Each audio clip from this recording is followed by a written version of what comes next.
쾅! 빨간 김치가 마당에 쏟아졌습니다. 미쳤어. 그거 500포기야. 시어머니가 비명을 질렀어요. 500포기요? 제 아내 목숨보다 김치가 중요해요. 남편의 목소리는 차갑고 분노로 떨리고 있었습니다. 쾅! 쾅! 대야가 하나씩 엎어졌어요. 교회 봉사용 200포기, 시댁목 200포기, 모두 바닥으로 쏟아졌습니다. 내 체면이 어떻게 돼? 사람들이 뭐라고 하겠어? 체면이요? 사산한 며느리를 김장으로 죽이면서 무슨 체면이에요? 저는 바닥에 쓰러진 채 그 장면을 보고 있었어요. 상처투성이 손, 피 흐르는 손등, 그리고 제 앞에서 무너지는 시어머니. 30년 권사님의 체면이 김치와 함께 바닥에 흩어지고 있었습니다. 이 이야기가 어떻게 시작됐는지 궁금하시다면 끝까지 함께 해주세요. 구독과 좋아요는 큰 힘이 됩니다. 안녕하세요. 저는 정하은입니다. 33, 평범한 회사원이었죠. 아침마다 지하철을 타고 출근했고 점심시간에는 동료들과 회사 근처 식당을 전전했습니다. 퇴근길에는 마트에 들러 장을 봤어요. 그렇게 특별할 것 없는 일상을 살았습니다. 결혼 5년 차 남편 도윤 씨는 중견기업 영업팀장이었습니다. 성실하고 다정한 사람이었어요. 주말이면 함께 한강을 걸었고 저녁에는 소파에 나란히 앉아 드라마를 봤죠. 평온했습니다. 그리고 그해 봄 저는 임신 소식을 들었습니다. 그것도 쌍둥이였어요. 산부인과 진료실에서 초음파 화면을 보던 순간을 잊을 수가 없습니다. 작은 두 개의 심장이 빠르게 뛰고 있었죠. 남편은 울었습니다. 제 손을 꼭 잡고 아무 말도 하지 못했어요. 시어머니 순자 권사님도 기뻐하셨습니다.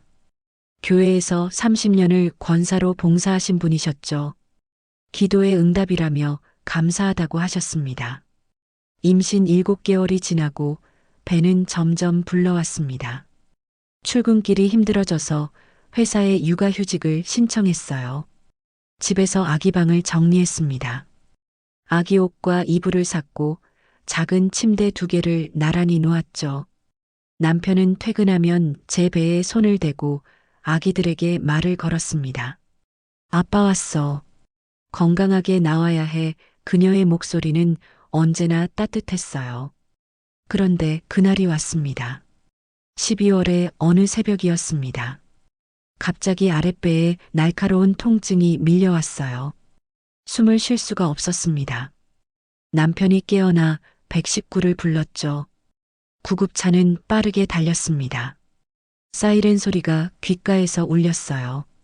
남편이 제 손을 잡고 있었지만 그 손이 점점 멀어지는 것 같았습니다. 응급실에 도착했습니다. 의사와 간호사들이 분주하게 움직였어요. 초음파 기계가 제 배 위를 천천히 오갔습니다. 그리고 의사의 말이 들렸습니다. 두 아기 모두 심장 박동이 없습니다. 세상이 멈췄습니다. 무슨 말인지 이해할 수가 없었어요. 방금까지 뱃속에서 움직이던 아이들이었는데, 어제 저녁에도 발로 찼는데, 다시 확인해 주세요. 제가 말했습니다. 목소리가 떨렸어요. 의사는 고개를 저었습니다. 죄송합니다. 분만실로 옮겨졌습니다. 사산이어도 출산을 해야 한다고 했어요. 진통이 시작됐습니다. 7시간이 지났습니다. 통증은 끝이 없었습니다. 숨을 쉴 때마다 몸이 찢어지는 것 같았어요. 그러나 더 견딜 수 없었던 건 통증이 아니었습니다. 이 고통 끝에 울음소리가 없을 거라는 사실이었죠. 새벽 5시 첫째가 나왔습니다. 작고 조용했어요. 의사가 타올로 감싸 제게 보여줬습니다. 아무 소리도 나지 않았어요. 30분 뒤 둘째가 나왔습니다. 역시 조용했습니다. 남편이 옆에서 울고 있었습니다. 소리 없이 눈물만 흘렸어요. 저는 울 수가 없었습니다. 그저 천장을 바라봤죠. 회복실로 옮겨진 후 시어머니가 오셨습니다. 순자 권사님은 병실 문을 열고 들어와 제 얼굴을 보셨어요. 그리고 말씀하셨습니다. 기도가 부족해서 그래. 그 말이 가슴에 박혔습니다. 숨을 쉴 수가 없었어요. 남편이 어머니를 말렸지만 이미 늦었습니다. 창밖으로 눈이 내리기 시작했습니다. 하얀 눈송이들이 조용히 쌓여갔어요. 저는 그 눈을 보며 생각했습니다. 이제 무엇을 해야 하는 걸까요? 어떻게 살아가야 하는 걸까요? 병실은 너무 조용했습니다. 퇴원한 지 보름이 지났습니다. 몸은 아직 회복되지 않았어요. 아랫배가 묵직하게 아팠고 조금만 움직여도 출혈이 있었습니다. 의사는 최소 한 달은 절대 안정이 필요하다고 말했죠. 집안에만 있었습니다. 아기 방 문은 닫아뒀어요. 그 안을 볼 수가 없었습니다. 남편은 출근 전과 퇴근 후에 제 상태를 확인했어요. 밥은 먹었는지, 약은 챙겨 먹었는지 물었습니다. 저는 고개만 끄덕였죠. 시어머니는 매일 전화를 하셨습니다. 기운 차려야지 그 말씀만 반복하셨어요. 그리고 그날 아침이 왔습니다. 12월 중순 새벽부터 초인종이 울렸습니다. 시어머니였어요. 평소보다 일찍 오셨습니다. 하은아, 일어났니? 거실로 나가자 순자 권사님이 소파에 앉아 계셨습니다. 손에는 수첩이 들려 있었어요. 오늘부터 김장 들어가야겠다. 갑작스러운 말이었습니다. 저는 그저 서 있었어요. 500포기 준비했어. 500포기. 그 숫자가 귀에 들어왔습니다. 교회 봉사용으로 200포기 필요하거든. 그리고 시댁에도 보내야지. 내 시누이 집 몫까지 합치면 200포기야. 우리 집 먹을 것도 있고. 시어머니는 수첩을 펼쳐 보이셨습니다. 빼곡하게 적힌 숫자들이 보였어요. 배추는 어제 받아놨어. 새벽에 절이기 시작하면 되겠다. 저는 아무 말도 할 수 없었습니다. 어머님, 제가 지금 몸이 젊은 사람이 너무 나약해. 옛날 사람들은 산후조리도 제대로 못하고 이랬어. 순자 권사님의 목소리는 단호했습니다. 기운 차려야 몸도 빨리 회복돼. 누워만 있으면 안 좋아. 남편에게 전화를 걸었습니다. 그러나 도윤 씨는 지방 출장 중이었어요. 미안해. 오늘 중요한 미팅이 있어서 못 가. 내일 돌아갈게. 전화를 끊고 나니 시어머니가 앞치마를 내밀고 계셨습니다. 자, 시작하자. 새벽 5시였습니다. 마당에는 이미 배추 500포기가 쌓여 있었습니다. 큰 대야 5개가 나란히 놓여 있었어요. 소금물이 준비돼 있었습니다. 배추부터 절여야 해. 하나씩 소금 뿌리고. 시어머니의 지시가 떨어졌습니다. 배추를 들어 올렸습니다. 생각보다 무거웠어요. 아랫배에 통증이 왔습니다. 숨을 참았죠. 한 포기, 두 포기. 배추 사이사이에 소금을 뿌렸습니다. 손이 시렸어요. 12월 새벽 공기는 차갑고 날카로웠습니다. 30포기를 절이자 손이 떨리기 시작했습니다. 다리에 힘이 풀렸어요. 어머님, 잠깐 쉬어도 될까요? 벌써 지쳤어? 이제 시작인데. 시어머니는 쉬지 않고 배추를 절이고 계셨습니다. 빠르고 능숙한 손놀림이었어요. 저는 다시 배추를 집어들었습니다. 50포기, 100포기. 숫자를 세는 것도 힘들어졌습니다. 아랫배에서 뜨거운 느낌이 왔어요. 출혈인 것 같았습니다. 어머님, 제가 화장실 좀. 빨리 다녀와. 화장실에 갔습니다. 속옷에 피가 묻어 있었어요. 예상했던 일이었습니다. 휴지로 닦아냈죠. 거울 속 제 얼굴이 보였습니다. 창백했어요. 입술에는 핏기가 없었습니다. 다시 마당으로 나왔습니다. 시어머니는 여전히 배추를 절이고 계셨어요. 200포기는 절였네. 오후엔 양념 만들어야지. 오후까지. 그 말에 현기증이 났습니다. 점심시간이 되자 시어머니가 김밥을 꺼내셨습니다. 먹으면서 해그렇게 말씀하셨어요. 김밥을 한 입 베어 물었습니다. 삼킬 수가 없었어요. 목이 막혔습니다. 오후 2시 배추 절이기가 끝났습니다. 이제 양념을 만들 차례였어요. 고춧가루, 젓갈, 마늘, 생강. 재료들이 큰 통에 담겨 있었습니다. 이걸 다 섞어야 해. 손으로 해야 맛있어. 양념에 손을 넣었습니다.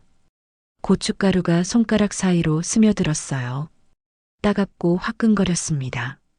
1시간, 2시간. 양념을 섞었습니다. 팔이 저렸어요. 어깨가 굳어갔습니다. 하은아, 더 힘주고 섞어. 그래야 골고루 섞여. 시어머니의 목소리가 들렸습니다. 저는 고개를 숙이고 계속 손을 움직였습니다. 눈물이 나오려고 했어요. 참았습니다. 저녁 6시가 넘어서야 양념이 완성됐습니다. 이제 배추에 양념을 버무려야 했어요. 오늘은 여기까지 하고 내일 새벽에 마저 하자. 시어머니가 말씀하셨습니다. 집 안으로 들어왔습니다. 손을 씻었어요. 물이 빨갛게 물들었습니다. 고춧가루와 피가 섞인 색이었죠. 소파에 앉았습니다. 몸이 무너져 내렸어요. 움직일 수가 없었습니다. 남편에게서 문자가 왔습니다. 내일 아침에 들어갈게. 핸드폰을 내려놨습니다.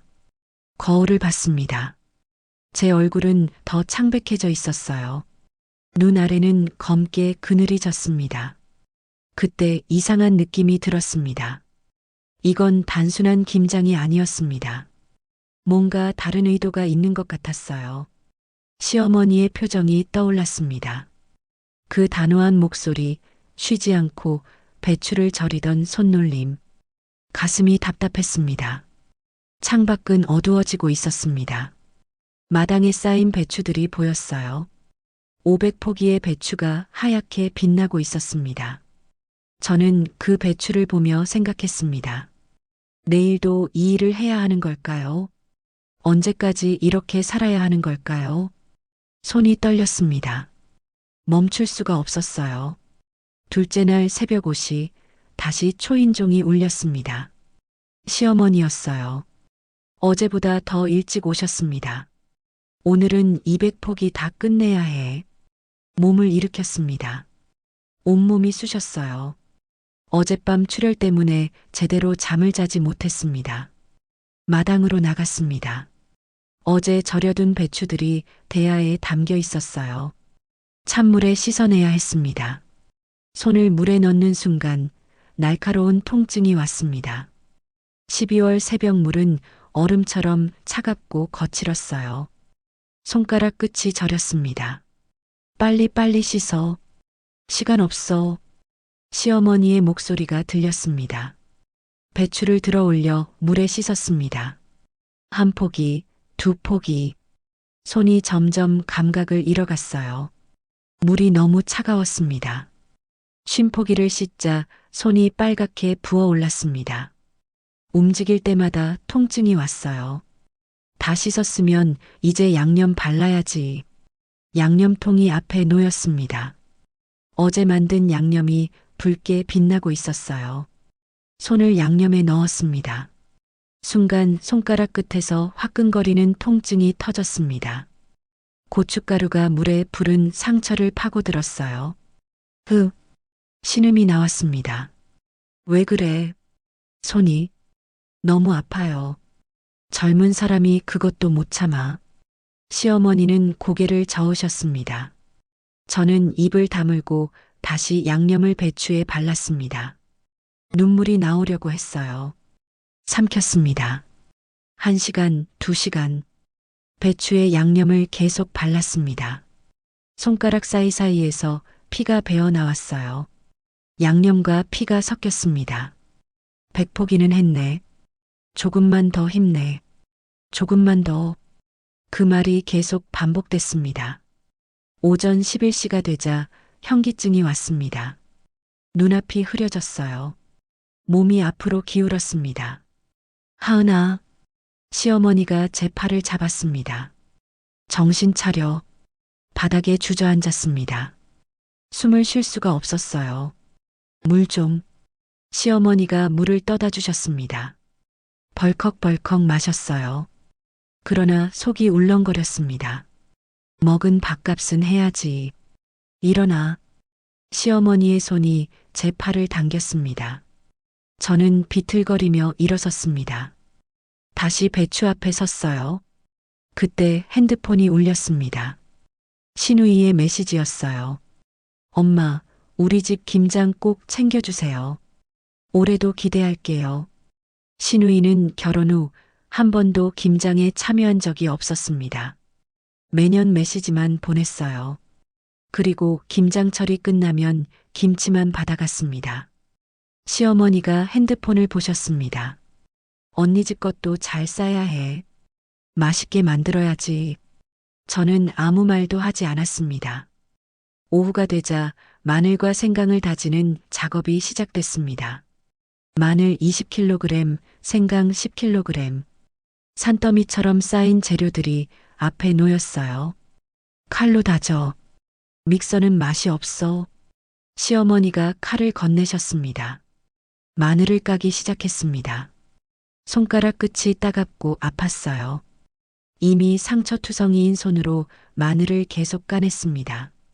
1시간이 지나자 손톱 사이에 마늘이 끼었습니다. 통증이 왔어요. 참았습니다. 마늘을 다지기 시작했습니다. 칼질을 할 때마다 손에서 피가 배어 나왔어요. 도마 위에 핏물이 고였습니다. 하은아, 피나네. 괜찮아요. 물로 씻고 와. 물로 씻었습니다. 그러나 피는 멈추지 않았어요. 반창고를 붙였습니다. 다시 칼을 잡았습니다. 생강을 다지기 시작했어요. 저녁 7시가 넘어서야 작업이 끝났습니다. 집으로 돌아왔습니다. 남편은 아직 출장에서 돌아오지 않았어요. 혼자 소파에 앉았습니다.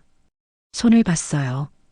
빨갛게 부어오른 손, 반창고가 붙은 손가락, 그리고 손톱 사이에 끼인 마늘.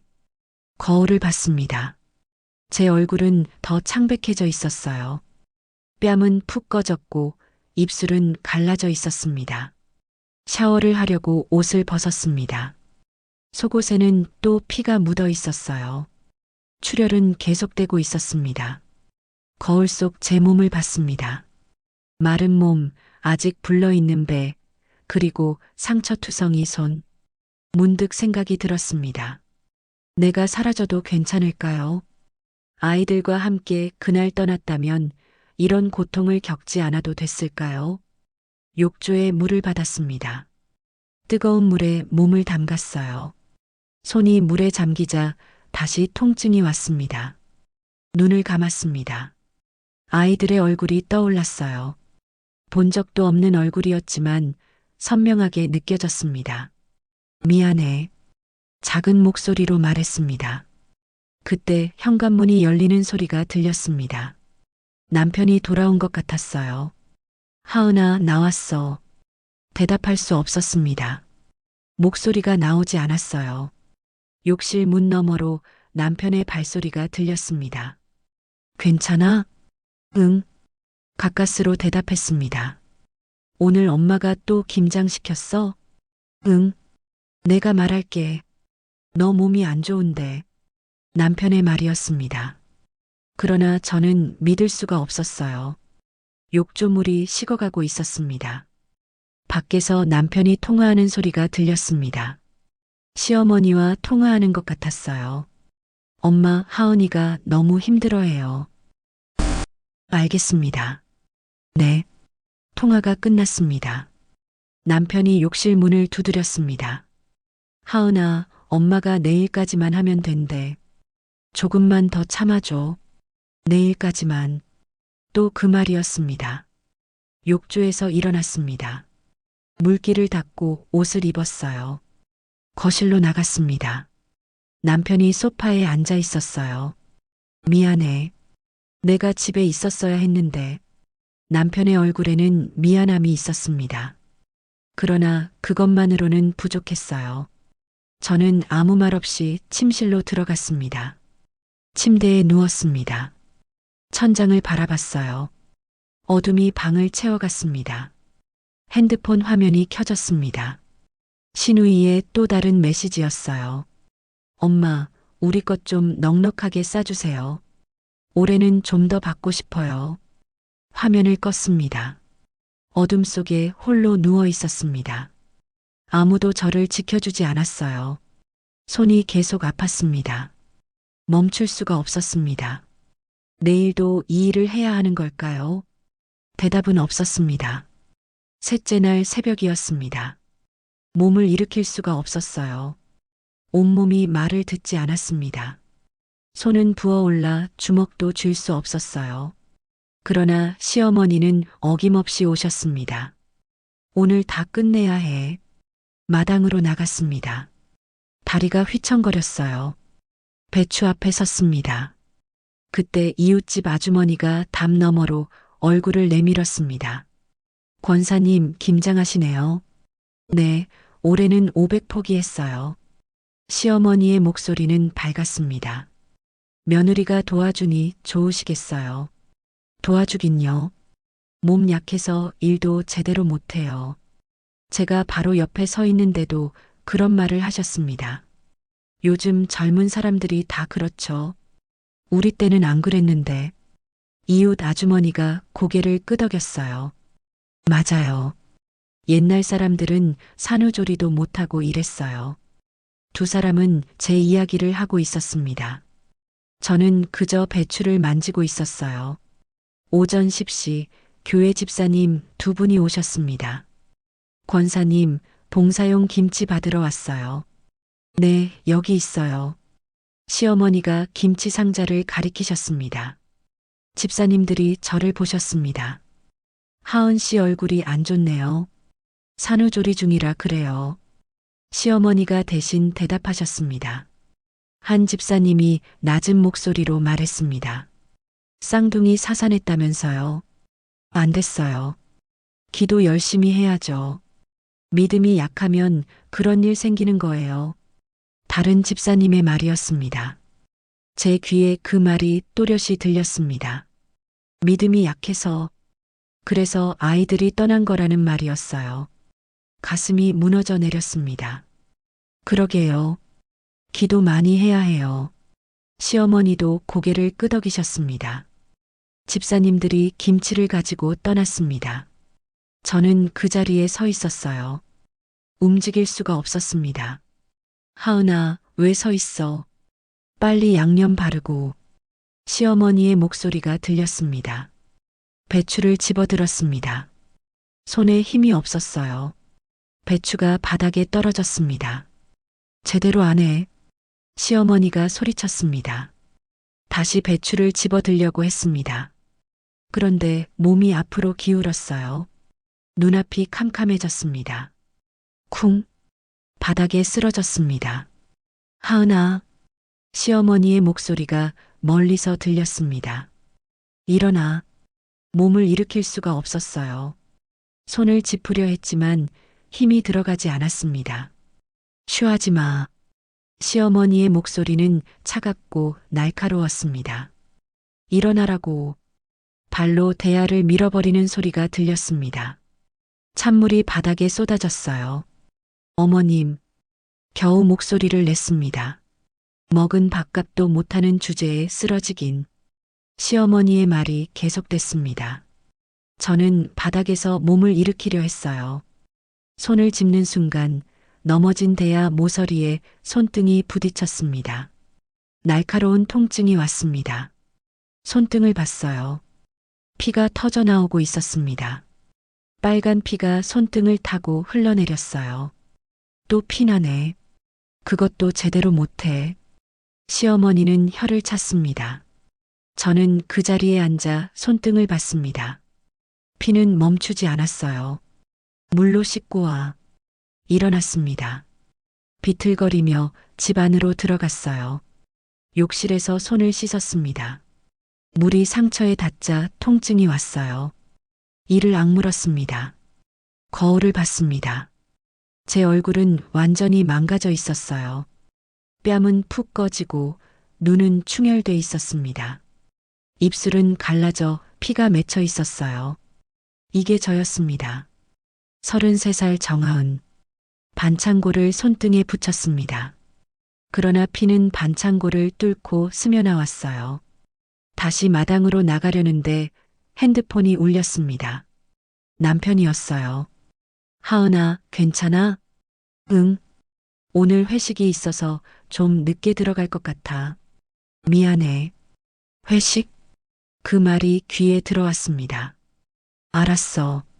전화를 끊었습니다. 남편은 제가 이렇게 무너지고 있는 걸 몰랐어요. 아니, 알아도 막을 수 없었습니다. 마당으로 돌아갔습니다. 시어머니는 여전히 배추에 양념을 바르고 계셨어요. 빨리 와서 마저 해. 다시 배추 앞에 앉았습니다. 양념에 손을 넣었습니다. 손등의 상처에 고춧가루가 스며들었어요. 비명이 나오려고 했습니다. 참았어요. 한 포기, 두 포기. 기계처럼 손을 움직였습니다. 시간이 얼마나 지났는지 몰랐습니다. 해가 지고 있었어요. 다 끝났네. 이제 상자에 담아야지. 시어머니의 말이었습니다. 김치를 상자에 담기 시작했습니다. 교회 봉사용 200포기, 시댁목 200포기, 시누이 집 100포기. 제 손으로 담은 김치였습니다. 피와 땀이 섞인 김치였어요. 저녁 8시가 넘어서야 모든 작업이 끝났습니다. 시어머니가 떠나셨습니다. 수고했어. 그 한마디만 남기고 가셨어요. 혼자 남았습니다. 마당에는 김치 상자들이 쌓여 있었어요. 500포기의 김치. 그 속에 제 고통이 담겨 있었습니다. 집 안으로 들어갔습니다. 거울을 봤어요. 완전히 다른 사람이 되어 있었습니다. 생기 없는 얼굴, 풀린 눈동자, 갈라진 입술.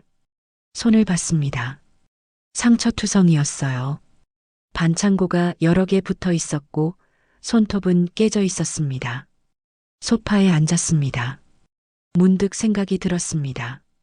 나는 왜 이렇게 살고 있는 걸까요? 아이들을 잃고 몸이 망가지고 모욕당하면서까지 이곳에 있어야 하는 걸까요? 사라지고 싶었습니다. 그냥 조용히 사라지고 싶었어요. 그때 핸드폰이 울렸습니다. 시누이의 메시지였어요. 엄마, 김치 맛있게 담았죠? 이번 주말에 받으러 갈게요. 고마워요. 화면을 내려다봤습니다. 가슴속에서 뭔가 끌어올랐습니다. 분노였을까요? 억울함이었을까요? 아니었습니다.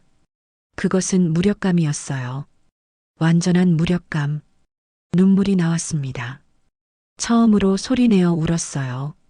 울부짖었습니다. 온몸이 떨렸습니다. 멈출 수가 없었어요. 얼마나 울었는지 모릅니다. 목이 쉬어갔어요. 울음이 멈췄습니다. 거울을 봤습니다. 눈물 자국이 남아있는 얼굴. 그러나 그 눈빛이 달라져 있었어요. 뭔가 결심한 듯한 눈빛이었습니다. 다시 일어서야 해. 작은 목소리로 말했습니다. 이대로 무너질 수는 없었어요.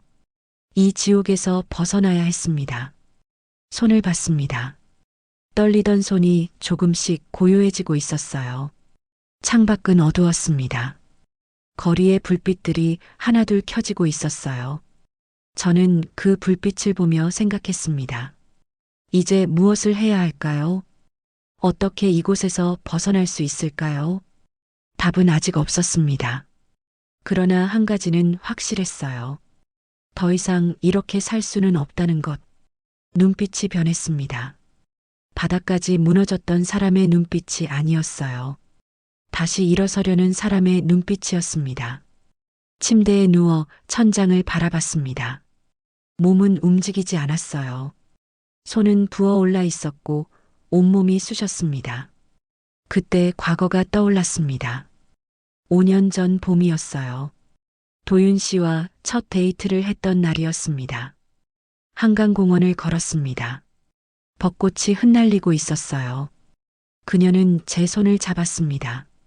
하은 씨, 나랑 결혼해 줄래요? 갑작스러운 고백이었어요. 저는 얼굴이 빨개져서 고개를 끄덕였습니다. 평생 내 편이 될게. 절대 혼자 두지 않을 거야. 그녀의 목소리는 진심이었어요. 눈빛도 따뜻했습니다. 저는 그 약속을 믿었습니다. 결혼식을 올렸습니다. 하얀 드레스를 입고 그녀의 손을 잡았어요. 행복했습니다. 신혼의 날들은 달콤했습니다. 주말마다 함께 영화를 보고 맛집을 찾아다녔어요. 그녀는 항상 제 말에 귀 기울여줬습니다. 그리고 그해 봄, 임신 소식을 전했습니다. 여보, 우리 아기 생겼어. 그것도 쌍둥이래. 남편의 얼굴이 밝아졌어요. 눈물이 그녀의 눈가에 맺혔습니다. 정말? 우리 아기가? 그녀는 제 손을 꼭 잡았습니다. 떨리는 손이었어요. 고마워. 정말 고마워. 그날 밤 남편은 제 배에 손을 대고 아기들에게 말했습니다. 아빠야. 건강하게 나와야 해. 아빠가 평생 지켜줄게. 그녀의 목소리는 부드럽고 다정했어요. 저는 행복했습니다. 완벽한 가족이 될 거라고 믿었어요. 그러나 그날이 왔습니다. 사산. 병원 침대에 누워 있었습니다. 아무것도 느껴지지 않았어요. 세상이 멈춘 것 같았습니다. 남편이 제 손을 잡았습니다. 미안해. 내가 지켜주지 못했어. 그녀는 울고 있었어요. 그 누구도 널 힘들게 하지 못하게 할게. 약속해. 그녀의 목소리는 떨렸지만 단호했습니다. 저는 그 약속을 믿었어요. 남편이 곁에 있으니 괜찮을 거라고 생각했습니다. 그런데 지금 침대에 누워 손을 봤습니다. 상처투성이 손, 부어오른 손가락, 반창고가 여러 개 붙어 있었어요. 약속은 어디로 갔을까요? 평생 내 편이 될게. 그 말은 거짓이었을까요? 그 누구도 널 힘들게 하지 못하게 할게. 그 약속도 지켜지지 않았습니다. 시어머니가 저를 모욕할 때 남편은 어디 있었나요? 김장으로 몸이 망가질 때 남편은 무엇을 했나요? 출장, 회식, 일.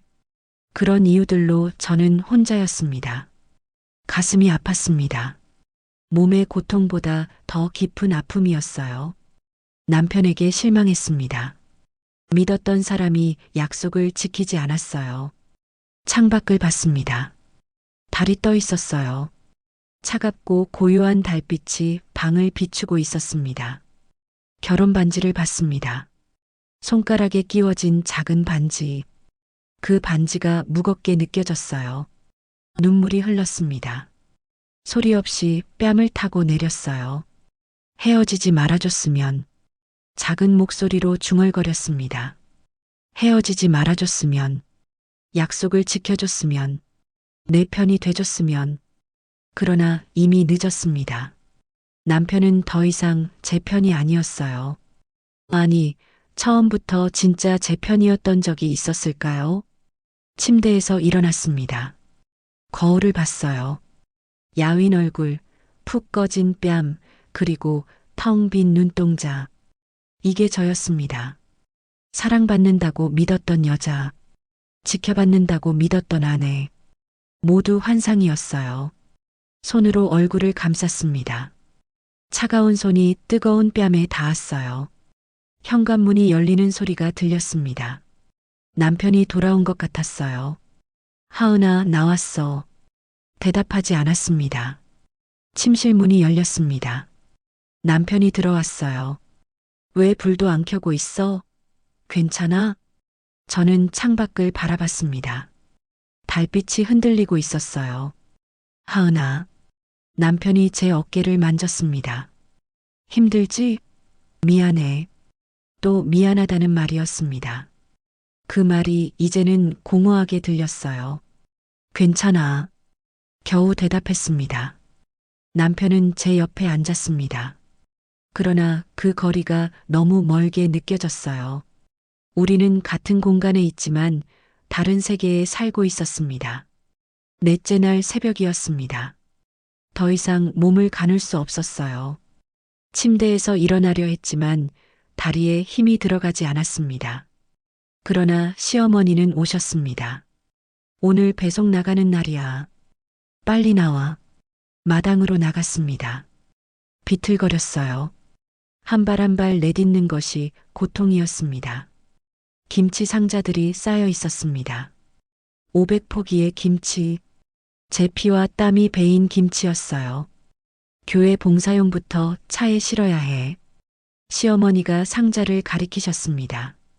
상자를 들어 올렸습니다. 무거웠어요. 팔이 떨렸습니다. 한 상자, 두 상자. 계단을 오르내리며 차에 실었어요. 5번째 상자를 들어 올리는 순간이었습니다. 눈앞이 캄캄해졌어요. 몸이 앞으로 기울었습니다. 쿵! 바닥에 쓰러졌습니다. 상자가 옆에 떨어졌어요. 하은아, 시어머니의 목소리가 멀리서 들렸습니다. 점점 멀어지고 있었어요. 의식이 흐려졌습니다. 그때였습니다. 하은아, 다른 목소리가 들렸습니다. 남편의 목소리였어요. 현관문이 열리는 소리, 달려오는 발소리. 하은아, 정신 차려. 남편이 제 몸을 흔들고 있었습니다. 저는 눈을 뜰 수가 없었어요. 눈꺼풀이 무거웠습니다. 도윤아, 괜찮아. 조금 쓰러진 것뿐이야. 시어머니의 목소리가 들렸습니다. 뭐가 괜찮아요? 남편이 소리쳤습니다. 처음 듣는 목소리였어요. 분노로 떨리는 목소리였습니다. 이게 뭐 하는 거예요? 하은이가 얼마나 아픈지 몰라요? 며느리 교육이야. 일 배우는 거지. 시어머니는 태연했습니다. 교육? 이게 교육이에요? 남편의 목소리가 더 커졌어요. 저는 희미하게 눈을 떴습니다. 남편의 얼굴이 보였어요. 그녀의 눈에는 눈물이 맺혀 있었습니다. 하은아, 괜찮아? 남편이 제 손을 잡았습니다. 그 손이 떨리고 있었어요. 저는 고개를 끄덕였습니다. 겨우요. 남편이 제 손을 봤습니다. 상처투성이 손, 부어오른 손가락, 반창고가 붙은 손등. 그녀의 얼굴이 굳어졌어요. 이게 뭐예요? 김장하다가 생긴 거지. 당연한 거 아니야. 시어머니가 대답했습니다. 남편은 천천히 일어났습니다. 시어머니를 바라봤어요. 어머니. 그녀의 목소리는 낮고 차갑게 가라앉아 있었습니다. 사산한 지 한 달도 안 됐어요. 의사가 절대 안정이라고 했어요. 젊은 사람이 좀 움직여야 몸이 회복돼. 회복요? 남편이 비웃었습니다. 처음 보는 표정이었어요. 하은이가 지금 어떤 상태인지 보이지도 않아요? 남편은 마당을 둘러봤습니다. 김치 상자들, 대야들, 그리고 쓰러진 저. 그녀가 대야 하나를 들어 올렸습니다. 도윤아, 그거 왜 드는 거야? 쾅! 대야 속 김치가 바닥에 쏟아졌습니다. 빨간 양념이 마당에 퍼졌어요. 뭐 하는 거야? 시어머니가 소리쳤습니다. 남편은 대답하지 않았어요. 다음 대야를 들어 올렸습니다. 쾅! 또 김치가 바닥에 쏟아졌습니다. 미쳤어. 그거 교회 봉사용이야. 시어머니가 달려들었습니다. 그러나 남편은 멈추지 않았어요. 3번째 대야, 4번째 대야. 김치가 계속 바닥에 쏟아졌습니다. 빨간 양념이 마당을 뒤덮었어요. 500포기야. 500포기. 내 체면이 어떻게 돼? 시어머니가 울부짖었습니다. 체면이요? 남편이 돌아봤습니다. 그녀의 눈빛은 차갑고 단호했어요. 제 아내 목숨보다 김치가 중요해요? 체면이 중요해요? 5번째, 6번째. 남편은 모든 대야를 뒤엎었습니다. 500포기의 김치가 마당에 흩어졌어요. 제 피와 땀이 배인 김치. 그 김치가 빨갛게 바닥을 물들이고 있었습니다. 시어머니는 무릎을 꿇고 김치를 주우려 했어요. 손이 떨리고 있었습니다. 이게 뭐 하는 짓이야? 교회 사람들이 뭐라고 하겠어? 남편은 시어머니를 내려다봤습니다. 이제 끝이에요. 뭐가 끝이야? 이 집이요. 이 관계가요. 남편의 목소리는 단호했습니다.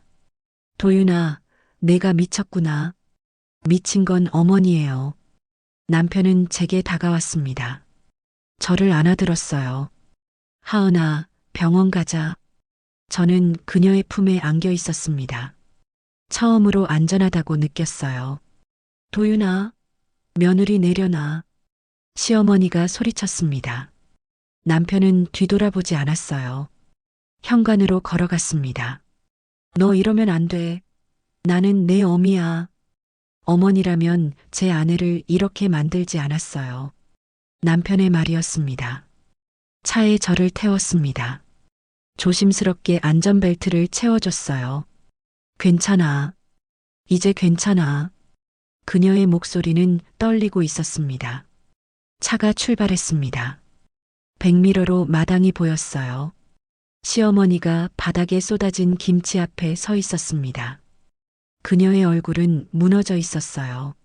30년 권사로서의 체면, 이웃들 앞에서의 위신, 모든 것이 무너지는 순간이었습니다. 빨간 김치가 마당을 뒤덮고 있었습니다. 햇빛에 반짝이는 양념. 그 속에 시어머니는 홀로 서 있었어요. 차는 점점 멀어졌습니다. 저는 창밖을 봤어요. 하늘이 맑았습니다. 남편의 손이 제 손을 잡았습니다. 미안해. 정말 미안해. 그녀의 목소리에 눈물이 섞여 있었어요. 저는 그 손을 꼭 잡았습니다. 처음으로 숨을 쉴 수 있을 것 같았습니다. 그러나 한 가지 알고 있었어요. 이건 끝이 아니라는 것을. 시어머니는 가만히 있지 않을 거라는 것을. 병원으로 가는 길, 저는 그 생각을 했습니다. 진짜 싸움은 이제 시작인 거라고. 저는 그걸 깨달았어요. 달빛이 더 차갑게 느껴졌습니다. 응급실에 도착했습니다.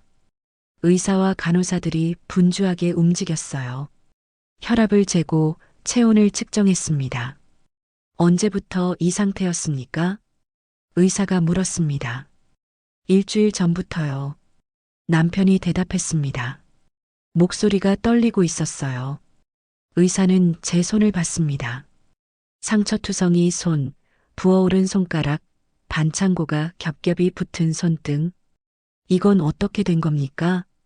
김장을 했습니다. 제가 작은 목소리로 말했습니다. 의사의 표정이 굳어졌어요. 사산 후 얼마나 됐죠? 3주입니다. 3주요? 의사는 남편을 봤습니다. 차갑고 날카로운 눈빛이었어요. 검사가 시작됐습니다. 혈액 검사, 초음파, 소변 검사. 여러 검사들이 진행됐어요. 1시간 후 결과가 나왔습니다. 심각한 탈수 상태입니다. 산후 회복이 전혀 안 됐어요. 의사가 차트를 넘기며 말했습니다. 자궁염증 위험이 있고 손의 상처들도 환홍 직전입니다. 빈혈 수치도 위험 수준이고요. 어느 정도나 심각합니까? 남편이 물었습니다.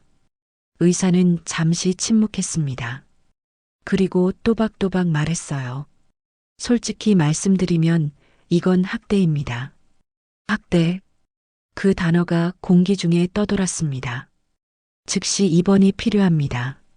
최소 일주일은 병원에 계셔야 해요. 의사는 간호사에게 지시했습니다. 그리고 조용히 덧붙였어요. 사회복지사를 연결해 드리겠습니다.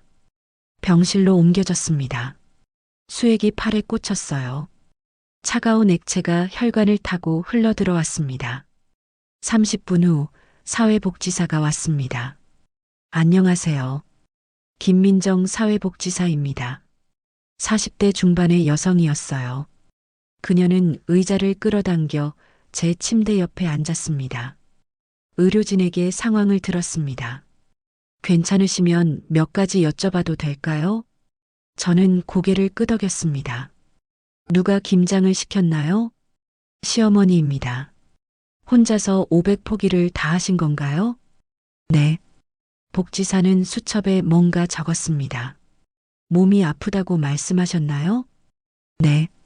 그런데 뭐라고 하셨죠?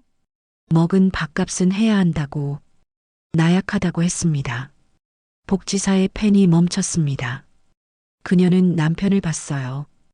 보호자분은 알고 계셨나요? 출장 중이었습니다. 몰랐어요. 남편이 고개를 숙였습니다. 복지사는 서류 몇 장을 꺼냈습니다. 가정폭력방지법에 따르면 이건 명백한 학대 행위입니다. 그녀의 목소리는 단호했어요. 시댁과 거리를 두시는 게 필요합니다. 보호 조치를 신청하실 수 있고 원하시면 법적 대응도 가능합니다. 법적으로 어떻게 할 수 있나요? 남편이 물었습니다. 상해죄, 학대죄로 고소할 수 있어요. 진단서와 사진 기록을 남기시는 게 좋습니다. 복지사는 명함과 안내 책자를 남겼습니다. 준비되시면 상담센터로 연락 주세요. 도와드리겠습니다. 그녀가 나가고 병실은 조용해졌습니다. 남편이 창가에 서 있었어요. 등이 떨리고 있었습니다. 도윤 씨, 제가 불렀습니다. 남편이 돌아봤어요. 눈이 빨갛게 충혈돼 있었습니다. 미안해. 이제 그만해요. 내가 지켜줬어야 했는데 지금이라도 지켜주면 돼요. 남편은 제 침대 옆으로 왔습니다. 제 손을 조심스럽게 잡았어요. 시댁이랑 완전히 끊을 거야. 법적으로도 대응할게. 어머님께 뭐라고 말씀하실 거예요? 이미 했어. 차에서 전화로. 남편은 핸드폰을 보여줬습니다. 통화 기록이 길게 이어져 있었어요. 뭐라고 하셨어요? 다시는 연락하지 말라고. 하은이한테 접근하면 경찰에 신고하겠다고. 저는 남편의 얼굴을 봤습니다. 처음 보는 표정이었어요. 단단하고 흔들림 없는 얼굴. 며칠이 지났습니다. 병원에서 치료를 받았어요. 수액을 맞고 항생제를 먹고 상처를 소독했습니다. 남편은 매일 왔습니다. 회사를 쉬고 병실을 지켰어요. 죽 먹어야지. 남편이 숟가락을 떠서 제 입에 넣어줬습니다. 내가 할 수 있어요. 내가 해줄게. 손의 상처가 아물기 시작했습니다. 붓기도 빠졌어요. 혈색도 조금씩 돌아왔습니다. 5일째 되는 날 시어머니가 병원에 왔습니다. 문이 열리고 순자 권사님이 들어왔어요. 손에는 과일 바구니를 들고 계셨습니다. 하은아, 남편이 벌떡 일어났습니다. 나가세요. 도윤아, 엄마 목소리 좀 들어봐. 나가시라고요. 남편의 목소리는 차갑고 단호했습니다. 시어머니는 저를 봤어요. 하은아, 미안해. 내가 너무 심했지. 저는 대답하지 않았습니다. 그래도 며느리 잘 되라고 그런 거야. 교회 사람들 체면도 있고. 체면이요? 남편이 끊어 말했습니다. 제 아내가 죽을 뻔했는데 체면 얘기를 하세요? 죽다니 무슨 소리야. 좀 힘들었을 뿐이지. 학대였어요. 의사도 사회복지사도 그렇게 말했어요. 시어머니의 얼굴이 굳었습니다. 법적으로 대응하겠습니다. 변호사랑 상담도 끝났어요. 내가 날 고소하겠다고? 네. 상해죄로요. 시어머니는 과일 바구니를 바닥에 내려놨습니다. 은혜를 원수로 갚는구나. 은혜요? 제가 처음으로 입을 열었습니다. 어떤 게 은혜였나요? 시어머니는 저를 봤어요. 너 시집와서 먹고 자고 한 게 다 은혜 아니야? 그건 가족이니까 당연한 거 아닌가요? 제 목소리는 떨리지 않았습니다. 저도 이 집 며느리예요. 가족이잖아요. 가족한테 은혜를 갚으라고 하세요? 시어머니는 말문이 막힌 듯 입을 다물었습니다. 나가주세요. 다시는 오지 마세요. 남편이 문을 열었습니다. 시어머니는 잠시 서 있다가 돌아섰어요. 과일 바구니를 두고 나갔습니다. 문이 닫혔습니다. 남편이 제 손을 잡았어요. 괜찮아? 네. 괜찮아요. 정말 괜찮았습니다. 일주일 후 퇴원했습니다. 집으로 돌아왔어요. 남편이 짐을 들고 앞장섰습니다. 이사 갈 거야. 현관문을 열며 남편이 말했습니다. 시댁 근처 아닌 곳으로 새로 시작하자. 거실은 깨끗했습니다. 남편이 청소한 것 같았어요. 우리는 소파에 앉았습니다. 하은아. 응. 약속할게. 이제 누구도 우리를 함부로 대하지 못하게 할 거야. 같이 약속해요. 제가 말했습니다. 다시는 우리를 함부로 대하지 못하게 하자고. 남편은 제 손을 꼭 잡았습니다. 약속해. 창밖으로 햇빛이 들어왔습니다. 따뜻하고 부드러운 빛이었어요. 변호사와 상담을 시작했습니다. 진단서를 제출했고 사진 기록을 남겼어요. 시댁과는 완전히 연락을 끊었습니다. 처음에는 불안했습니다. 그러나 시간이 지나면서 편안해졌어요. 손의 상처는 거의 다 아물었습니다. 흉터는 남았지만 이제 아프지 않았어요. 거울을 봤습니다. 얼굴에 핏기가 돌아와 있었습니다. 눈빛도 살아났어요. 남편과 함께 저녁을 먹었습니다. 조용하고 평온한 시간이었어요. 행복해? 남편이 물었습니다. 응, 이제 행복해. 정말이었습니다. 창밖으로 별이 보였습니다. 겨울밤 하늘에 반짝이는 별들. 저는 그 별을 보며 생각했습니다. 드디어 자유로워졌다고. 드디어 숨을 쉴 수 있게 됐다고. 남편이 제 어깨에 머리를 기댔습니다. 따뜻했어요. 우리는 그렇게 오래 앉아 있었습니다. 새로운 시작이 기다리고 있었습니다. 이사한 지 2달이 지났습니다. 새 아파트는 시댁에서 멀리 떨어진 곳이었어요. 작지만 따뜻한 집이었습니다. 햇살이 잘 드는 거실, 작은 주방, 그리고 조용한 침실. 우리 둘만의 공간이었어요. 주 2회 심리 상담을 받기 시작했습니다. 상담사 선생님은 온화한 분이었어요. 제 이야기를 끝까지 들어주셨습니다. 많이 힘드셨죠? 네. 이제 괜찮아지실 거예요. 천천히 가면 돼요. 상담을 받으면서 조금씩 변했습니다. 악몽을 덜 꾸게 됐어요. 숨쉬기가 편해졌습니다. 남편도 회사를 옮겼습니다. 출장 적은 곳으로 갔어. 이제 매일 집에 올 수 있어. 남편의 얼굴은 밝았습니다. 괜찮겠어요? 연봉은요? 괜찮아. 하은이가 더 중요해. 그녀의 손이 제 손을 잡았어요. 따뜻했습니다. 겨울이 지나고 봄이 왔습니다. 창밖으로 나무들이 초록색으로 물들기 시작했어요. 꽃들이 피어났습니다. 산책 갈래?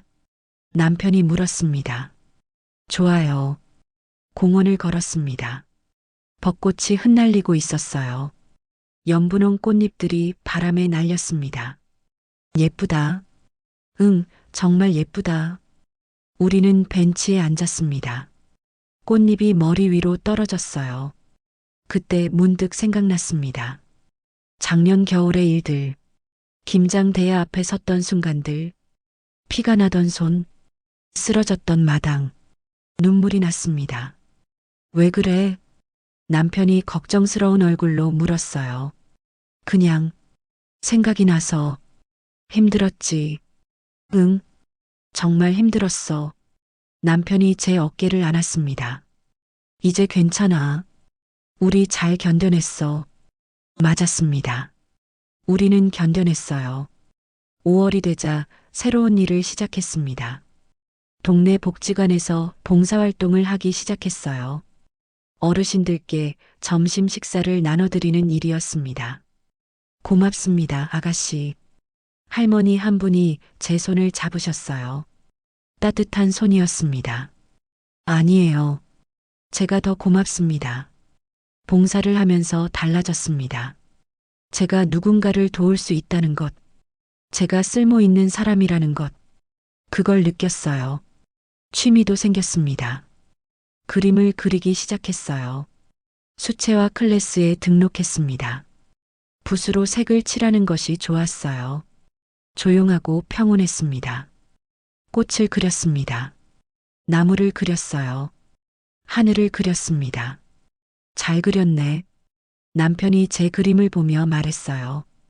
고마워요. 저녁이면 함께 식사를 했습니다. 남편이 요리를 배웠어요. 서툴지만 정성스러웠습니다. 맛있어? 응, 맛있어. 식탁에 마주 앉아 밥을 먹었습니다. 소박하지만 행복한 시간이었어요. 어느 날 저녁 남편이 말했습니다. 하은아, 응, 우리 잘 살고 있는 것 같아. 나도 그렇게 생각해. 정말이었습니다. 우리는 잘 살고 있었어요.